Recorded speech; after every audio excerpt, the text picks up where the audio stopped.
తల్లి భాగ్యలక్ష్మి స్కూల్లో ఏదో టూర్కి వెళ్తున్నారంటగా అమ్మ చెప్పింది. ఎప్పుడు వెళ్ళేది? అమ్మందా? అయినా స్కూల్లో వాళ్ళని తీసుకొని వెళ్తున్నారు అన్నాను కానీ నేను వాళ్ళతో వెళ్తున్నానని చెప్పలేదు కదా.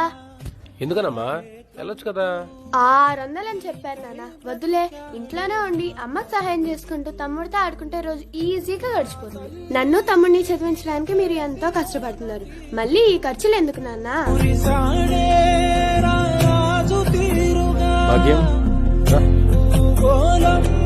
తలకిందులైన వదనలేదే నువ్వంటే తన పంచపానమే. ఈ 200 తీసుకెళ్లి స్కూల్లో ఇచ్చే. టూర్కి నువ్వు వస్తున్నానని చెప్పు.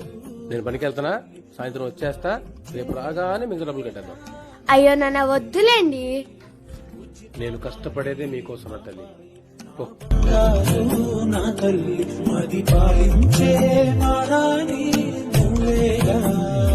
నువ్వు కంటున్నా కలలే కంటూ నీకై బ్రతికాడే నాన్న సూర్యుడు. నా తల్లి నిన్ను చేతిలో